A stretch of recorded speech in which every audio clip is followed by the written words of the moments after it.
Miren, más de 43.000 personas fueron ingresadas a centros de detención de ICE solo en el mes de junio. Los propios datos de ICE acaban de desmentir a ICE. La agencia publicó el 20 de julio sus cifras de detención y ahí está, en su propia hoja de cálculo. Junio fue el mes con más arrestos migratorios desde que Donald Trump volvió a la Casa Blanca. Más de 43,000, y la mayoría de las personas encerradas hoy en sus centros no tienen ninguna condena penal. No lo dice un grupo de activistas, lo dice la contabilidad oficial de la agencia. Y esa contabilidad llevaba 3 meses sin publicarse. Porque el dato que de verdad importa no es cuántos hay dentro, es quiénes son. Y sobre todo, porque esas cifras tardaron más de 100 días en salir a la luz, cuando existe un mandato del Congreso que obliga a publicarlas cada 2 semanas. Alguien decidió que ese silencio compensaba. La pregunta es, ¿qué había dentro de esa hoja de cálculo que justificara tanto retraso? Si quieres entender lo que de verdad está pasando con la comunidad mexicana en Estados Unidos, suscríbete y sigue conmigo. Empecemos por el silencio, porque ahí está la primera respuesta. Durante los últimos 4 años, con administraciones distintas, la agencia había publicado sus datos de detención con una regularidad casi mecánica, cada 2 semanas, como marca la obligación legal. Este año esa regularidad se rompió. El promedio entre una publicación y la siguiente se disparó hasta los 42 días, casi el triple de lo habitual, y la última pausa fue la más larga de su historia reciente, desde abril hasta el 20 de julio, sin una sola cifra pública. David Bier, director de estudios migratorios del Cato Institute, una institución que no destaca precisamente por su hostilidad hacia el control fronterizo, lo resumió sin rodeos. Estuvieron volando a ciegas durante meses, sin saber qué estrategia se estaba aplicando ni qué estaba haciendo realmente la administración. Y añadió algo más incómodo. Incluso ahora, con los datos sobre la mesa, la información es demasiado general y no permite evaluar bien lo que ha ocurrido. Hay un detalle que casi nadie ha señalado. El Departamento de Seguridad Nacional publica varios conjuntos de datos distintos. Los que desglosan arrestos y deportaciones con detalle fino no se actualizan desde finales de 2024. Léelo otra vez. La única herramienta que queda para fiscalizar la mayor campaña de deportaciones en más de una década es precisamente esta hoja de cálculo que estuvo congelada 3 meses.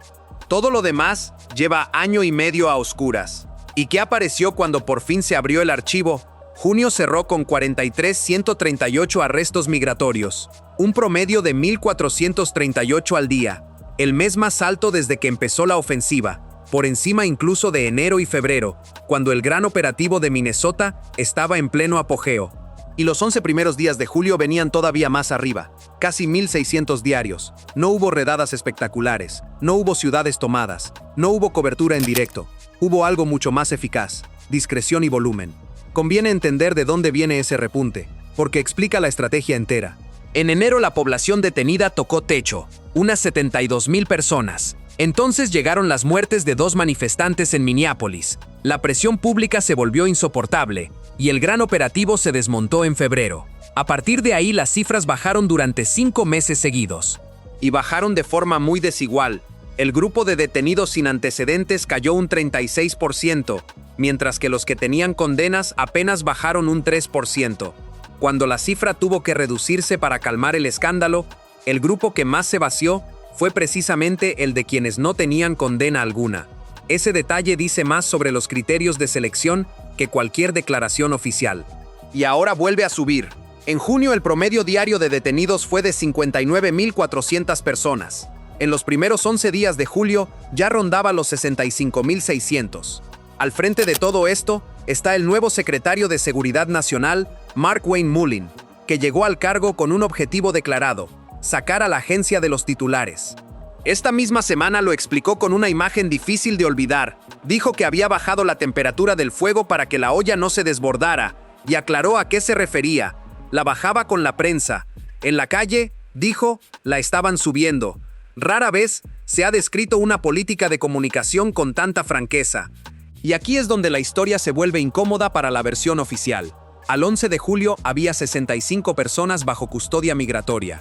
Track, el Centro de Análisis de Datos de la Universidad de Syracuse, revisó esa misma cifra y encontró que 46,436 de ellas, el 70,6%, no tenían ninguna condena penal, ni una.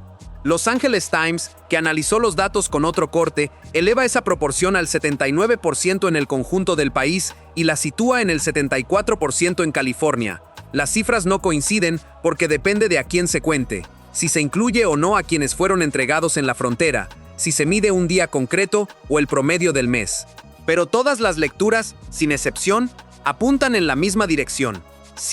8 de cada 10 personas encerradas no han sido condenadas por nada. Y esa proporción no está bajando, está subiendo. En los 11 primeros días de julio, la población detenida sin antecedentes creció un 20%. Pasó de casi 22,000 personas a algo más de 26,000.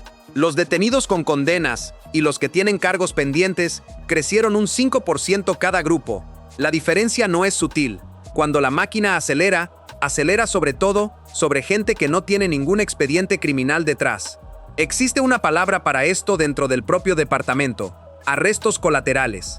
Significa que la gente iba a buscar a una persona concreta y terminó llevándose a las que estaban alrededor. El vecino, el compañero de obra, el que pasaba por ahí. Por definición, esas personas casi nunca tienen cargos porque nadie las estaba investigando y son, cada vez más, el grueso de lo que entra por la puerta. Y no todos los casos terminan dentro de un centro de detención. Este mismo mes, en Florida, un mexicano murió arrollado por un camión después de un encuentro con agentes migratorios. Según las autoridades, estaba de vacaciones. Gracias por seguir aquí, porque lo que viene ahora es la parte que casi nadie explica bien. La administración tiene una respuesta para todo esto, y conviene entenderla, porque es aritméticamente correcta y narrativamente tramposa al mismo tiempo. Cuando la agencia dice que el 60% de sus detenidos son criminales, está sumando dos grupos distintos: los que tienen condena y los que tienen cargos pendientes. En números concretos, de esas 65,765 personas, 39,576 caen en una de las dos casillas. Suena contundente, pero mira el desglose. Con condena penal, el 29%. Con cargos pendientes, es decir, acusaciones que ningún juez ha resuelto todavía, el 31%. Súmalo tú mismo. 4 de cada 10 personas que hay dentro no tienen ni condena ni acusación. Nada. Y de las otras 6, la mitad son personas acusadas, no condenadas, en un país cuyo sistema legal se sostiene entero sobre la presunción de inocencia. Muchas de esas acusaciones, además, corresponden a faltas menores: infracciones de tráfico, conducir sin licencia, papeles caducados. El zar fronterizo Tom Homan lo defendió esta semana en televisión con la cifra combinada en la mano. La mayoría de los que arrestamos son criminales, dijo, pese a las mentiras que cuenta la izquierda. El número que citó existe y está en la hoja oficial. Lo que no explicó es de qué está hecho. Hay otro dato que la administración prefiere no destacar. Entre los detenidos que llegaron por un arresto en el interior del país, no en la frontera, los que no tienen absolutamente ningún antecedente penal son hoy el 37%. En enero de 2025 eran el 6%. En 18 meses, ese grupo se multiplicó por 6. Eso no es un efecto colateral del sistema, es el resultado de una decisión. Ariel Ruiz Soto, analista del Migration Policy Institute, lo describió con una frase que explica el año entero. Las tácticas anteriores eran más visibles y más polémicas, y se concentraban en ciudades que se enfrentaban abiertamente a la administración. Ahora la estrategia es mucho menos visible, pero los resultados no han cambiado.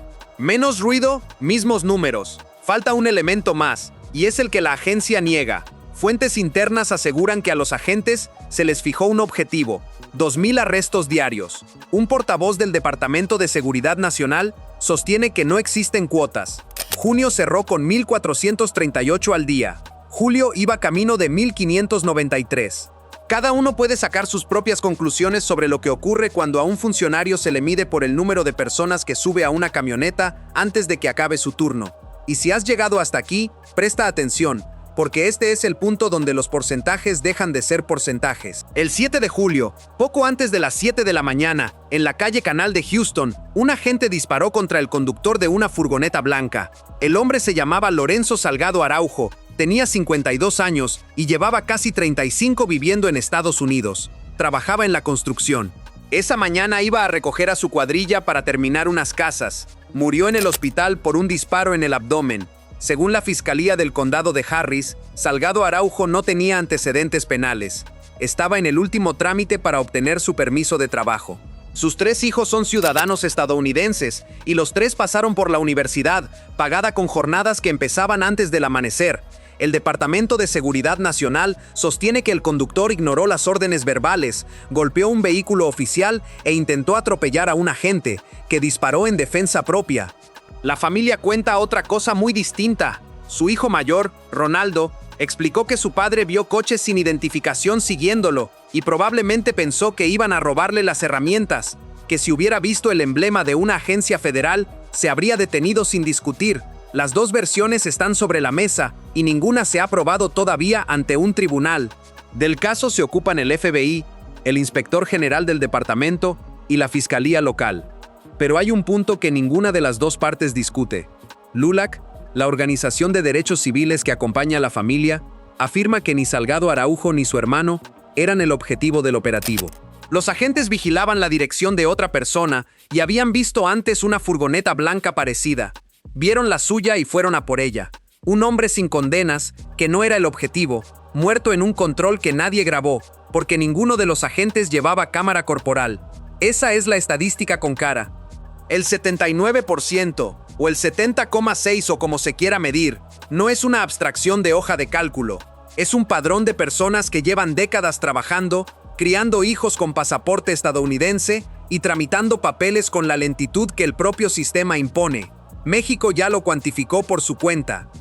El gobierno de Claudia Sheinbaum informó de que 17 mexicanos han muerto en operativos migratorios o dentro de centros de detención en lo que va del segundo mandato de Trump, y anunció acciones penales en Estados Unidos contra los agentes implicados, además de demandas civiles contra las empresas privadas que administran esos centros. No es una nota diplomática más. Es el paso siguiente, y ambos gobiernos saben lo que significa. Y hay un detalle que mide la temperatura real entre los 2 gobiernos. El nuevo embajador mexicano en Washington reconoció, días después de presentarse esas denuncias, que los 2 presidentes todavía no habían hablado del asunto. Las acciones legales estaban puestas sobre la mesa. La conversación entre ellos, no. Hay además un epílogo que retrata el clima. Un juez tuvo que intervenir esta semana para frenar la deportación de uno de los testigos del tiroteo de Houston. Conviene detenerse aquí un segundo. El testigo de una muerte causada por un agente federal estaba a punto de ser expulsado del país donde se investiga esa muerte. Mientras tanto, la máquina no se detiene. Después de las 2 muertes de este mes, la de Houston y otra en Maine, la agencia ordenó suspender la mayoría de los controles de vehículos. La orden duró unas horas. Trump la revirtió públicamente y calificó esos controles como una de las herramientas más importantes de las que dispone. Desde ahora los agentes deberán grabar las paradas con al menos una cámara corporal. La medida llegó tarde para la calle Canal. Los números finales dicen el resto. En lo que va del año fiscal, se han ejecutado 356.389 expulsiones. El año fiscal anterior completo cerró con 319.980.